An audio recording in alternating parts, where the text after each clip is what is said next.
नमस्कार विद्यार्थियों। आज हम भारत के राष्ट्रपति की शक्तियों का अध्ययन करेंगे। राष्ट्रपति की सामान्यकालीन जो शक्तियां हैं उसका हम अध्ययन कर चुके हैं।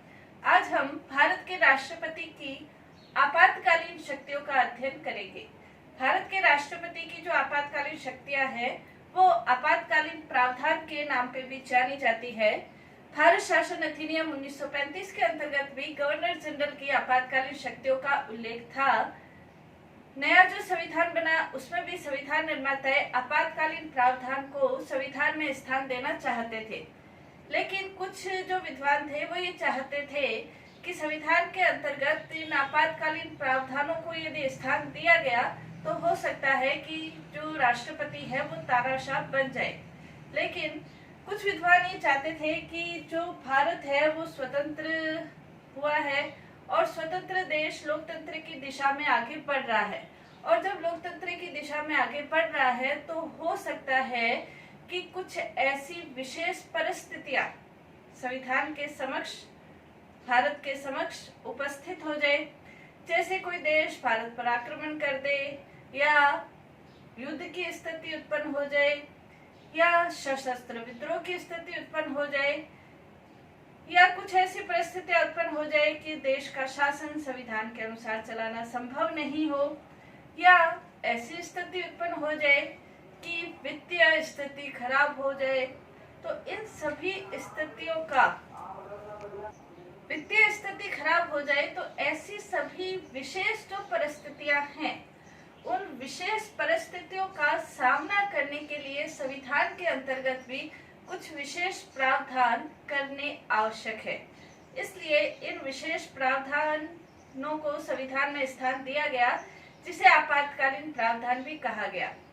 हालांकि कुछ संविधान निर्माता इस प्रावधानों के पक्ष में नहीं थे, तो इसका उत्तर देते हुए टी कृष्णाचार्य है, उन्होंने ये कहा था कि इन उपबंधों को हमें एक आवश्यक बुराई के रूप में अपनाना ही होगा। यदि हम इन उपबंधों को नहीं अपनाते हैं तो संविधान निर्माण के हमारे सारे जो प्रयत्न हैं वो सारे प्रयत्न असफल हो जाएंगे। इसलिए हमें इन उपबंधों को संविधान के अंतर्गत स्थान देना ही होगा। और इसीलिए भारतीय संविधान के अंतर्गत यदि हम देखें तो भारतीय संविधान के भाग 18 में आपातकालीन प्रावधानों को स्थान दिया गया है, और इसके अंतर्गत सिर्फ 9 अनुच्छेद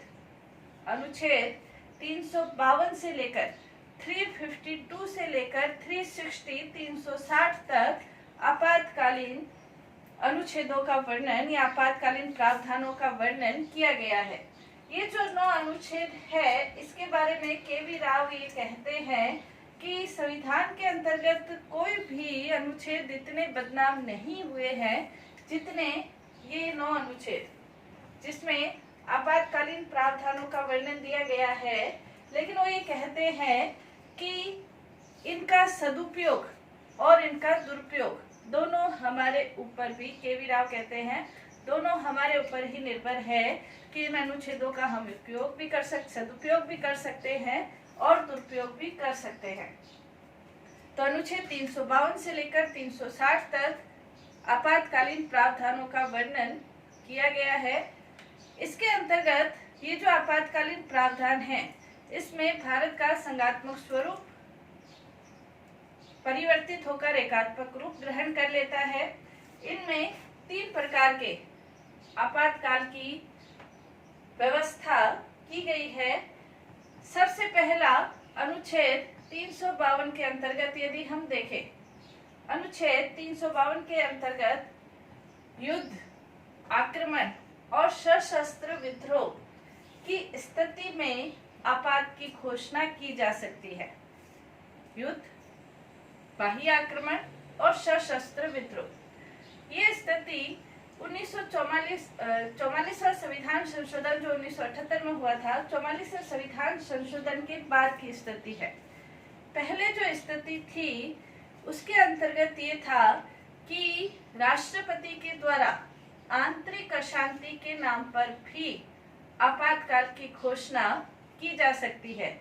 और हम ये देखते हैं कि जून 1975 के अंतर्गत आंतरिक अशांति के नाम पर आपातकाल की घोषणा की गई थी, जिसका चारों ओर विरोध हुआ। तो 44वां संविधान संशोधन हुआ था, तो उसमें आंतरिक जो अशांति है उसे हटा दिया गया। ये जो शब्द है, आंतरिक अशांति के नाम पर जो आपातकाल घोषित किया गया था उसकी विरोध हुआ था, और उसी के कारण 44वें संविधान संशोधन में अब ये शब्द हटा दिया गया। यानी कि अब जो 352 के अंतर्गत जो आपातकाल घोषित होगा, उसके अंतर्गत या तो युद्ध या आक्रमण या सशस्त्र विद्रोह, इन 3 आधारों पर राष्ट्रपति आपातकाल की घोषणा कर सकता है। अनुच्छेद 352 के अंतर्गत, अनुच्छेद 352 के अंतर्गत 44वें संविधान संशोधन के बाद जो स्थिति है वो ये है कि इसके अंतर्गत जब आपातकाल की घोषणा हो, इसके लिए आवश्यक है कि मंत्रिमंडल राष्ट्रपति को लिखित रूप से परामर्श दे दे। अगर मंत्रिमंडल राष्ट्रपति को लिखित रूप से यह परामर्श देता है कि देश में आपातकाल लागू होना चाहिए, तो राष्ट्रपति आपातकाल की घोषणा कर सकता है। दूसरा, युद्ध, बाह्य आक्रमण और सशस्त्र विद्रोह, यानी कि आंतरिक अशांति के नाम पर अब आपातकाल घोषित नहीं हो सकता है। नेक्स्ट, इसकी जो 44वें संविधान संशोधन के बाद व्यवस्था है, इसके अंतर्गत 1 माह के अंदर संसद के द्वारा 1 माह के अंदर संसद के द्वारा विशेष बहुमत के आधार पर इसकी स्वीकृति होनी चाहिए। विशेष बहुमत का मतलब ये है कि कुल सदस्य संख्या का बहुमत और मतदान में भाग लेने वाले सदस्यों का 2/3 बहुमत के द्वारा इसे स्वीकार 1 माह के अंदर अंदर उसे स्वीकार किया जाना चाहिए। तो अगर संसद स्वीकार कर लेती है तो यह आपातकाल लागू रहता है।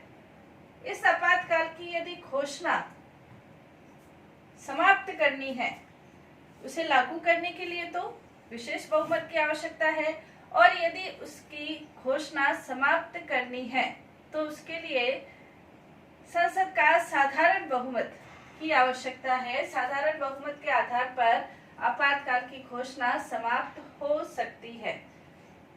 यदि संसद के सदस्य ये चाहे कि आपातकाल के संबंध में एक विशेष बैठक बुलाई जाए, उनकी ये मांग हो, तो 1/10 सदस्य यानी कि 10% सदस्यों के आग्रह पर इसकी विशेष बैठक भी बुलाई जा सकती है। आपातकाल की जो ये घोषणा है, ये न्यायिक समीक्षा के अधीन है, यानी कि न्यायालय में इसे चुनौती दी जा सकती है कि ये सही है अथवा गलत है, यानी कि ये न्याय योग्य है।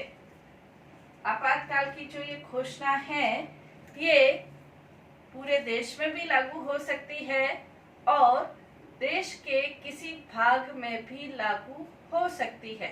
पूरे देश में भी हो सकती है, और किसी देश जहां युद्ध की स्थिति है, कोई एक छोटे से क्षेत्र में, तो वहां पे भी लागू हो सकती है। कोई जरूरी नहीं है कि इसके लिए पूरे देश में आप आपात की घोषणा करें, किसी एक क्षेत्र विशेष के लिए भी हो सकती है यदि वहां पे सशस्त्र विद्रोह की स्थिति उत्पन्न हो गई है। तो ये नियम होने 44वें संविधान संशोधन के आधार पर जरूरी है यदि 352 के अंतर्गत आपात की घोषणा की जाए। अब नेक्स्ट इसके अंतर्गत अपन ये पढ़ेंगे कि इसके अंतर्गत क्या प्रभाव क्या पड़ता है। अगर देश में आपातकाल की घोषणा हो जाए, 352 के अंतर्गत संकट की घोषणा हो जाए, तो इसका क्या प्रभाव पड़ता है।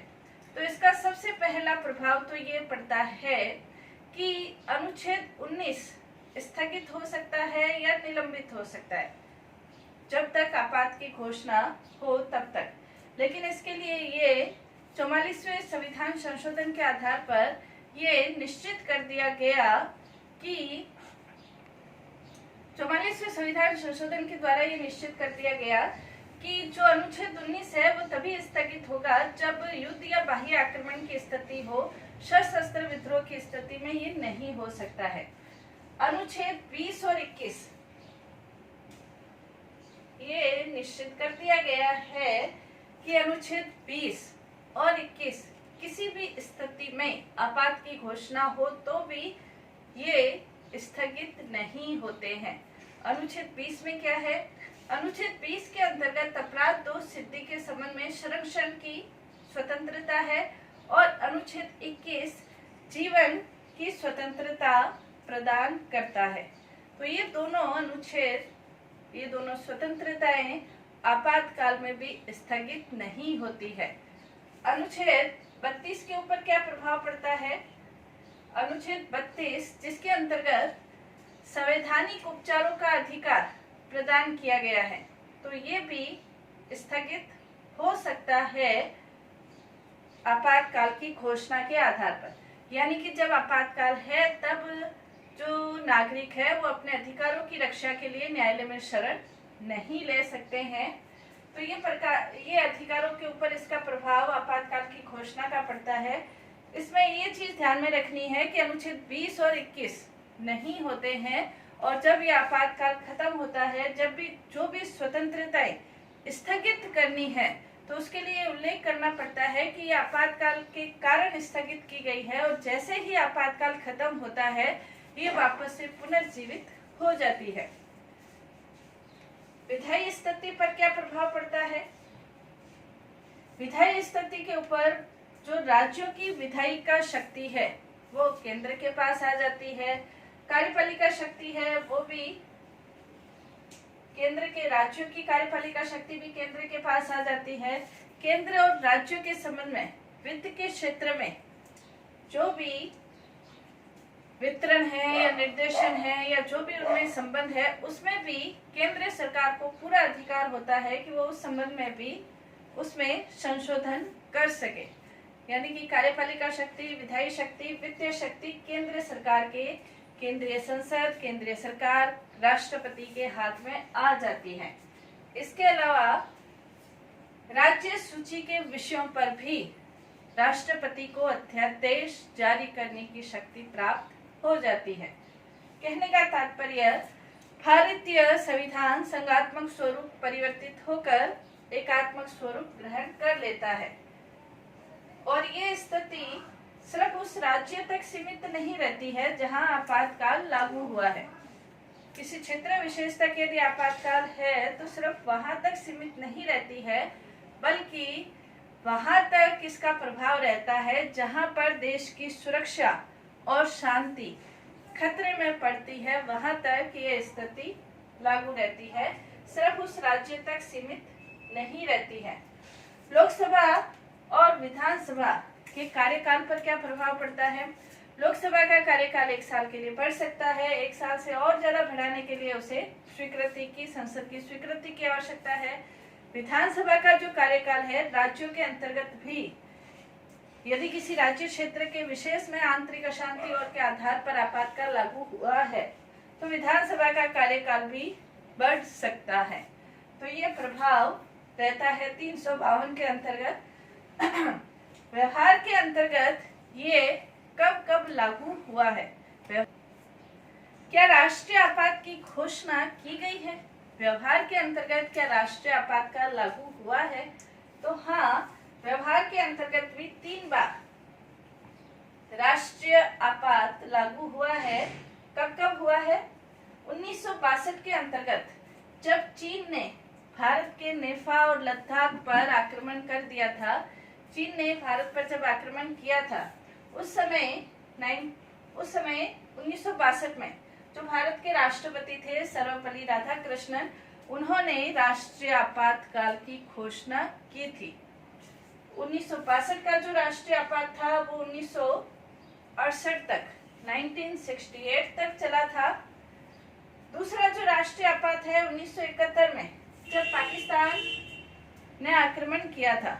1971 में जब बांग्लादेश का निर्माण हुआ था तो उस समय पाकिस्तान ने भारत पर आक्रमण कर दिया था, तो उस समय भी राष्ट्रीय आपात की घोषणा की गई थी और उस समय जो राष्ट्रपति थे वीवी गिरी।